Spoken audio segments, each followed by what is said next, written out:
to show you how to set up your breakout rooms and other settings that Mr. Velasquez has used during our PDs. So I'm going to sign in to my Zoom. I'm going to see here the profile, excuse me. So I'm going to go to the left-hand column, go to settings. I'm going to first go to in-meeting basic after I click settings. And here I'm going to do a couple of things. So I'm going to scroll down. Here I'm going to click on co-host. This will allow me to add a co-host during a meeting, just like Mr. Velasquez has added Cecilia as a co-host or myself as a co-host. Or if you're running a Zoom class and you have one of our substitutes helping you during your class, you can add them as a co-host if they're in your Zoom. So you want to turn on that toggle. Next, right underneath is the polling toggle. Like Mr. Velasquez used this tool yesterday with us, I'm going to turn that on because it's going to allow me to create polls if I want during my classes.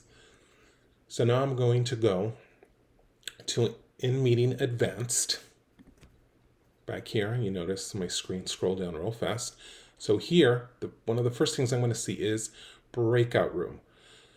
So if you want to have breakout rooms with one of the substitute teachers, you want them to run a small group while you're doing a small group, or you want somebody else to be in a breakout room helping you, you're going to turn on that toggle as well.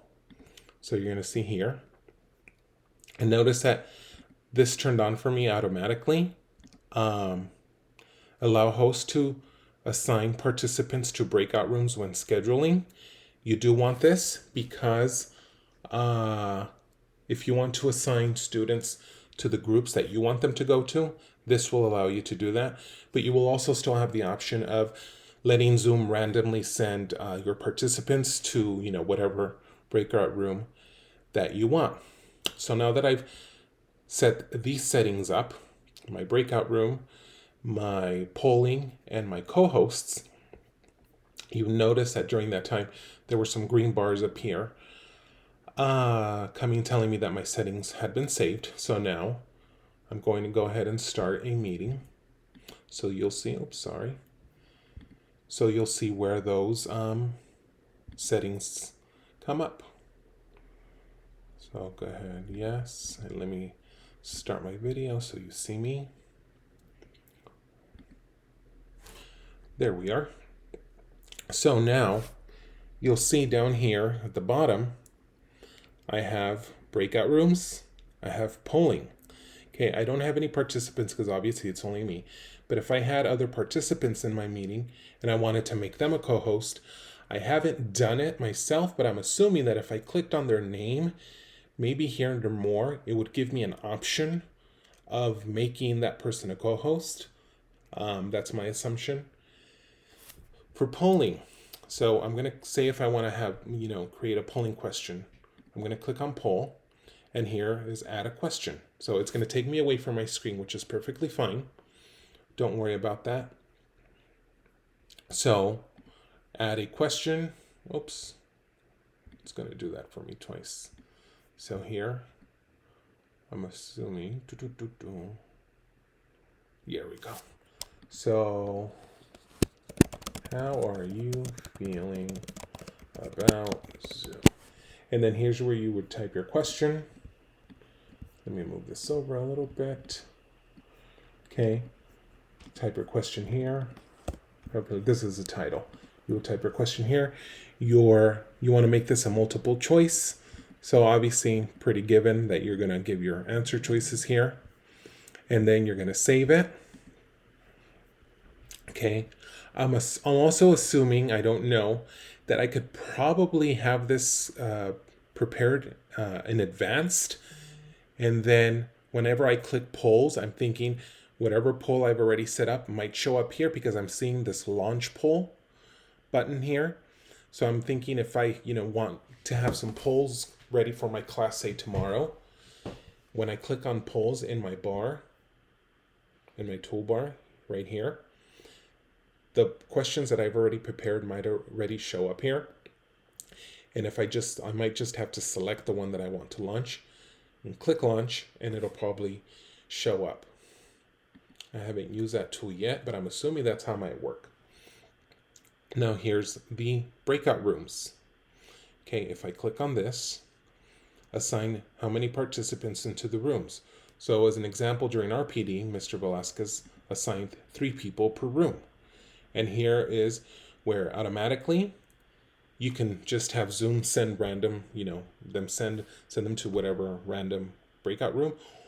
Or if you want manually, you can send whatever students you want to certain breakout rooms. Again, because it's only me and there's nobody else here, it's not going to give me that option. So let's say that I just want the breakout rooms to be, participants to be set randomly. I'm going to click on breakout rooms, create breakout rooms. So here I can rename them. Okay, so sometimes in our classes we have students, come up with their group names. You can do that here. So say I want the first ones to be the Tigers. I click save. I want the next ones to be the Dragons. I click save. The third one, I want them to be the Ocelots. And I'm going to click save, and here are my 3 groups. Okay. If I want to add a room, okay, now the options. Okay, move our participants into breakout rooms automatically. Sure, why not? Allow participants to return to the main session at any time. The main session would be the one with you. This one's up to you. Breakout rooms close automatically after. Most of the times when I've been in a breakout room, and I know Mr. Velasquez did this, you set how long you want them to be. So you're doing group work and you want them just to be in a breakout room for 5 minutes.